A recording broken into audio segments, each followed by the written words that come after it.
باللہ من الشیطان الرجیم بسم اللہ الرحمن الرحیم۔ آج کا ہمارا موضوع ہے والدین کے ساتھ حسن سلوک۔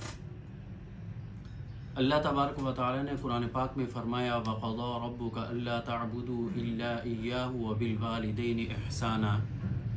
تمہارے رب نے فیصلہ کیا ہے کہ تم اس کی عبادت کرو اور اپنے والدین کے ساتھ اچھا سلوک کرو۔ اور آپ صلی اللہ علیہ وسلم کا ارشاد ہے، آپ صلی اللہ علیہ وسلم نے فرمایا کہ رضا ربی فی رضا الوالدی و سخط ربی فی سخط الوالد، کہ اگر انسان یہ دیکھنا چاہتا ہے کہ میرا رب مجھ سے ناراض ہے یا خوش ہے تو یہ دیکھ لے کہ اس کے والدین اگر اس کے ساتھ خوش ہیں تو اللہ تبارک و تعالیٰ بھی خوش ہے، اگر اس کے والدین اس سے ناراض ہیں تو اللہ تعالیٰ بھی اس سے ناراض ہے۔ اس پر ایک واقعہ ہے کہ حضرت علقمہ رضی اللہ تعالی عنہ جو کہ ایک صحابی ہیں، یہ یاد رکھیں کہ ایک صحابی کا جو مقام ہے وہ جتنے بھی اللہ والے ہیں، جتنے بھی دنیا کے اندر اللہ والے شیخ گزرے ہیں ان سب سے بڑا ہوتا ہے۔ وہ سب اس کے پاؤں کے خاک کے برابر بھی نہیں، لیکن اس کے باوجود حضرت علقمہ رضی اللہ تعالی عنہ جب فوت ہونے لگے تو حضرت علقمہ رضی اللہ تعالی عنہ کی روح قبض نہیں ہو پا رہی تھی۔ ان کی بیوی نے آپ صلی اللہ علیہ وسلم کے پاس پیغام بھیجا اور فرمایا کہ یا رسول اللہ، یہ سکرات میں ہیں، پریشان ہیں، ان کی روح قبض نہیں ہو پا رہی ہے۔ تو آپ صلی اللہ علیہ وسلم نے فرمایا کہ ان کے والدین میں سے کوئی زندہ ہے یا فوت ہو گئے؟ انہوں نے فرمایا کہ والدہ زندہ ہے۔ فرمایا کہ وہ ناراض ہیں یا خوش ہیں؟ فرمایا کہ نہیں، ناراض ہیں۔ آپ صلی اللہ علیہ وسلم نے حضرت علقمہ رضی اللہ تعالیٰ عنہ کی والدہ کو بلایا، فرمایا کہ آپ کا بیٹا کیسا ہے؟ انہوں نے کہا بہت اچھا ہے، بہت ہی نیک ہے، لیکن جب یہ بات کرتا ہے تو میرے سینے کو چیر کے رکھ دیتا ہے، بہت سخت لہجہ رکھتا ہے، تو اس لیے میں ان سے ناراض ہوں۔ آپ صلی اللہ علیہ وسلم نے فرمایا کہ اے بلال، جاؤ لکڑی جمع کر کے لاؤ، ہم حضرت علقمہ کو آگ لگائیں گے۔ تو ان کی والدہ کہنے لگی کہ کیوں، آپ ان کو آگ کیوں لگائیں گے؟ انہوں نے کہا کہ ان کی روح قبض نہیں ہو رہی، اس لیے ہم ان کو آگ لگائیں گے تاکہ یہ جہنم کی گرمی سے بچ سکے۔ حضرت علقمہ رضی اللہ تعالیٰ عنہ کی والدہ نے فرمایا کہ میں نے انہیں معاف کیا، وہ کہ روح قبض ہو گئی۔ تو اسی طرح ایک واقعہ حضرت موسیٰ علیہ السلام کا ہے۔ حضرت موسیٰ علیہ السلام ایک مشہور انبیاء میں سے گزرے ہیں جو اللہ تعالیٰ کے کلیم تھے، اللہ تبارک و تعالیٰ سے براہ راست باتیں کیا کرتے تھے۔ انہوں نے اللہ تبارک و تعالیٰ سے پوچھا کہ یا اللہ، میرا جنت میں ساتھی کون ہوگا؟ تو اللہ تبارک و تعالیٰ نے فرمایا کہ اے موسیٰ، تمہارا جنت میں ساتھی فلاں کسائی ہوگا۔ حضرت موسیٰ علیہ السلام کہنے لگے کہ میرا ساتھی ایک کسائی ہوگا؟ تو اللہ تبارک و تعالیٰ نے فرمایا کہ ہاں، کسائی ہوگا۔ انہوں نے کہا میں ان سے ملنا چاہتا ہوں۔ اللہ تبارک و تعالیٰ نے فرمایا کہ فلاں جگہ پہ ہیں۔ تو وہ ان کے پاس تشریف لے گئے، ان سے اجازت چاہی۔ دیکھا تو وہ گوشت بیچ رہے تھے ایک پھٹے کے اوپر، جس طرح عام کسائی بیچتے ہیں۔ انہوں نے ان سے اجازت چاہی کہ میں آج کا دن آپ کے ساتھ گزارنا چاہتا ہوں۔ ان کو معلوم نہیں تھا، کیونکہ مہمان نوازی کرنا ان لوگوں کا شیوا تھا۔ تو انہوں نے کہا ٹھیک ہے، کوئی مسئلہ نہیں ہے، آپ میرے ساتھ رہیں۔ وہ سارا دن ان کے ساتھ رہے۔ تو دیکھا کہ شام کو جب شاپ بند کی، اس کے بعد گھر جانے لگے۔ گھر گئے تو تھوڑا سا گوشت گھر لے گئے، اس کو بنایا۔ گوشت بنانے کے بعد روٹی بنائی۔ کھانا بنانے کے بعد ایک گھر کے اندر بڑھیا تھی جس کو انہوں نے اپنے ہاتھوں سے کھانا کھلایا، اور کھانا کھلانے کے بعد ان کا منہ صاف کیا، ان کی جو دوسری ضروریات تھی وہ پوری کی۔ اور اس کے بعد جب وہ ان کی والدہ سونے لگی تو انہوں نے منہ سے کچھ بڑبڑایا۔ تو حضرت موسیٰ نے فرمایا کہ یہ کیا کہہ رہی ہیں، یہ کون ہیں؟ تو حضرت موسیٰ علیہ السلام نے کہا، انہوں نے کسائی نے حضرت موسیٰ سے کہا کہ یہ میری والدہ ہے، یہ میرے لیے دعا کرتی ہیں، جب بھی میں ان کی خدمت کرتا ہوں تو یہ مجھے کہتی ہیں کہ اللہ تبارک و تعالی آپ کو جنت میں موسیٰ کا ساتھی بنائے۔ تو یہ والدہ ہے بس ایسے کہتی رہتی ہیں، کہاں موسیٰ علیہ الصلوۃ والسلام اور کہاں میں۔ انہوں نے کہا نہیں، اللہ تبارک و تعالیٰ نے آپ کی والدہ کی دعا کو قبول کر لیا ہے، جنت میں آپ میرے ساتھی ہوں گے۔ آپ صلی اللہ علیہ وسلم کے دور کے اندر ایک صحابی جو ہے اپنی کمر کے اوپر، اپنے کندھے کے اوپر جو ہے والدہ کو اٹھا کے لائے، طواف کرایا، اور طواف کرانے کے بعد پوچھا کہ یا رسول اللہ کیا میں نے ان کا حق ادا کر دیا؟ آپ صلی اللہ علیہ وسلم فرمایا کہ آپ نے انہوں نے جو آپ کو دودھ پلایا تھا اس دودھ کے ایک قطرے کا بھی حق ادا نہیں کیا۔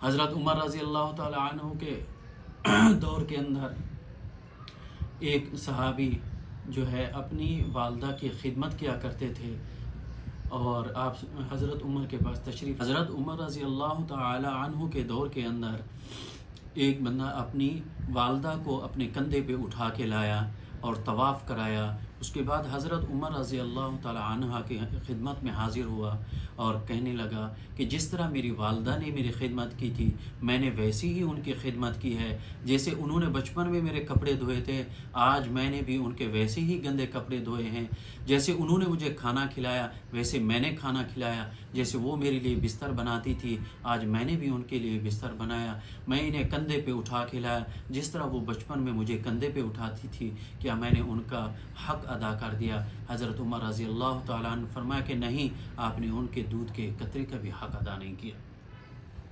آپ صلی اللہ علیہ وسلم جنت میں تشریف لے گئے تو وہاں قرآن پاک کی تلاوت کی آواز آ رہی تھی۔ آپ صلی اللہ علیہ وسلم نے فرشتوں سے پوچھا کہ یہ کس کی آواز ہے؟ فرمایا کہ یہ حضرت نعمان بن حارثہ کی تلاوت کی آواز ہے جو مدینہ میں تلاوت کر رہے ہیں۔ تو آپ صلی اللہ علیہ وسلم فرمایا کہ باقیوں کی آواز اور کسی کی نہیں آ رہی، ان کی آواز کیوں آ رہی؟ فرمایا کہ ان کی آواز اس لیے آ رہی کہ یہ والدہ کی خدمت کرتے ہیں، شادی کے بعد اپنی والدہ کے کام خود کرتے ہیں، اپنی والدہ کے کپڑے بھی خود دھوتے ہیں، گھر والوں سے نہیں دھلاتے، بیوی سے نہیں دھلاتے، اپنی والدہ کے کپڑے خود اپنی والدہ کی محبت میں دھوتے ہیں، انہیں کھانا بھی اپنے ہاتھ سے کھلاتے ہیں، ان کا کھانا اپنے ہاتھ سے بناتے ہیں، ان کا بستر بھی خود لگاتے ہیں، ان کے تمام کام خود کرتے ہیں۔ اس لیے اللہ تبارک و تعالی نے ان کی آواز کو جو ہے جنت میں سنوا رہے ہیں۔ ایک صحابی آپ صلی اللہ علیہ وسلم کے پاس تشریف لائے اور کہنے لگے کہ میرے والد صاحب جو ہے مجھ سے پوچھے بغیر میرا مال خرچ کر دیتے ہیں۔ آپ صلی اللہ علیہ وسلم فرمایا کہ ان کو بلا کے لاؤ۔ جب ان کو بلا کے لایا گیا تو وہ آپ صلی اللہ علیہ وسلم کی خدمت میں حاضر ہوئے، تو ان کے حاضر ہونے سے پہلے حضرت جبریل علیہ الصلوۃ والسلام آپ صلی اللہ علیہ وسلم کی خدمت میں حاضر ہوئے اور کہنے لگے کہ ان سے کہیں کہ جو انہوں نے اشعار دل میں پڑھے تھے اپنے بیٹے کی شکایت کرنے پر، وہ اشعار آپ کو دوبارہ سنائیں۔ اس صحابی کے والد نے کہا کہ میں قربان جاؤں یا رسول اللہ، اللہ پاک نے وہ اشعار بھی سن لیے جو میں نے زبان سے تو نہیں ادا کیے تھے، دل ہی دل میں کہے۔ آپ صلی اللہ علیہ وسلم فرمایا کہ ہاں اللہ پاک نے وہ بھی سن لیے ہیں۔ تو آپ صلی اللہ علیہ وسلم نے فرمایا کہ وہ دوبارہ کہو۔ تو انہوں نے کہا جن کا خلاصہ یہ ہے کہ جس دن تو پیدا ہوا تھا اس دن سے ہم نے اپنے لیے جینا چھوڑ دیا تھا، ہم تو تیرے لیے جی رہے تھے، در در کے دھکے کھائے تیرے لیے، سردی برداشت کی تیرے لیے، گرمی برداشت کی تو وہ بھی تیرے لیے، ہم نے دو ڈیوٹیوں کی وہ بھی تیرے لیے، لوگوں کی کڑوی باتیں سنی وہ بھی تیرے لیے، ہم نے اپنی خواہشات کو اس دن سے اپنے سینے میں دفن کر دیا تھا جس دن تو پیدا ہوا تھا، تیری ایک مسکراہٹ کے لیے میں دن بھر ترستا رہتا، دن بھر کام کرتا کہ شام کو تیری ایک مسکراہٹ دیکھ سکوں، تجھے اچھا کھلانے کے لیے کام کیا، تجھے اچھا پلانے کے لیے، تجھے اچھا پہنانے کے لیے، تیرے اچھے مستقبل کے لیے میں نے کام کیا۔